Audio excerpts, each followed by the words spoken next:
All right, I'm back from New York Comic Con. Let's get this off the build plate and get it cleaned up.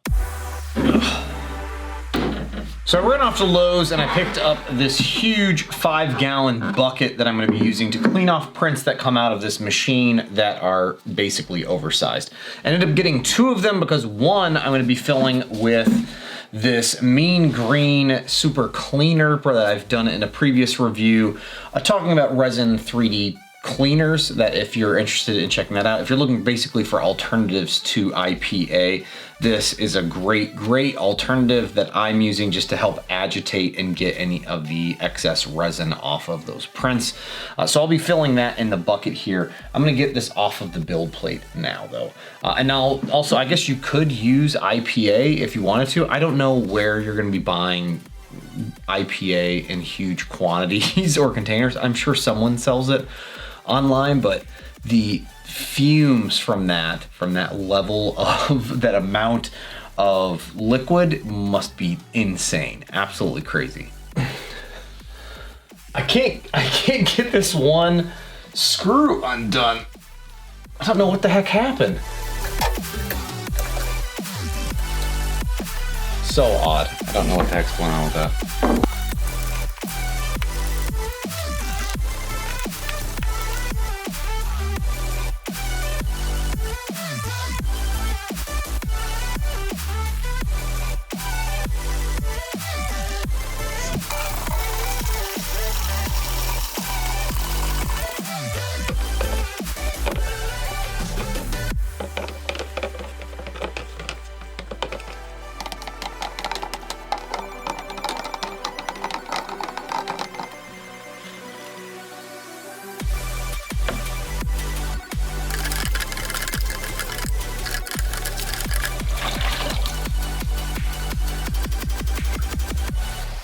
All right, so as I was anticipating, this turned out really great. There is basically almost no cleanup that I need to do on this. I should say almost no cleanup, because anywhere that there were supports, I'm definitely gonna have to do some sanding and a little bit of filling. But everywhere else, it's really nice and clean. I will probably do a light sanding across everything here just because there's a faint hint at layer lines that I'm seeing on the print still, just because I printed this at 0.05 millimeters. But comparing this to an FDM print, I mean, it's gonna be hard to beat this in terms of the amount of cleanup effort that I'd have to go through just to even get it to where it's at right now. This is super impressive. I mean, even with the blemishes that are on this, I would almost consider just spray painting this with some primer and getting to painting on it, but I want to do this proper for you guys.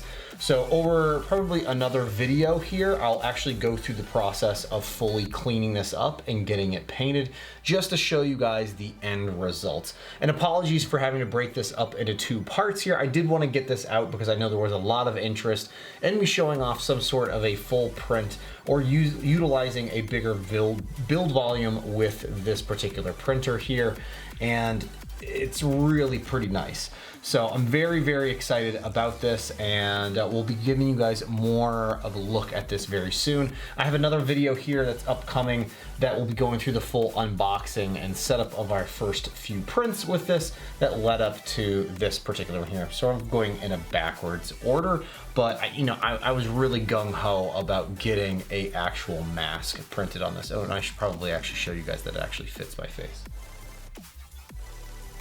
Man, so good. And this Redhood Oni mask was designed by the wonderful folks over at Villainous Props. I have a link down below to their Etsy shop where you can pick up this file for yourself if you're interested in printing one as well. This more than likely will be going into a upcoming CyberPunk cosplay build that I'll be doing with you guys and covering here on the channel over the upcoming months, probably throughout the winter here.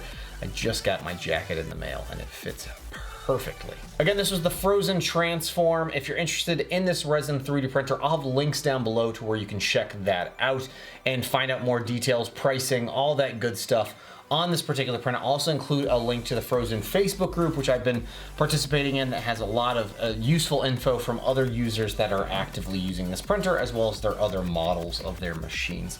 I just want to say thanks again for watching, guys. If there is another mask or helmet build that you're interested in me printing on this, leave a comment down below, because I could use some suggestions on what to print next on this massive resin 3D printer. Hey, thanks again for watching, you guys, and I'll see you next time. Bye now.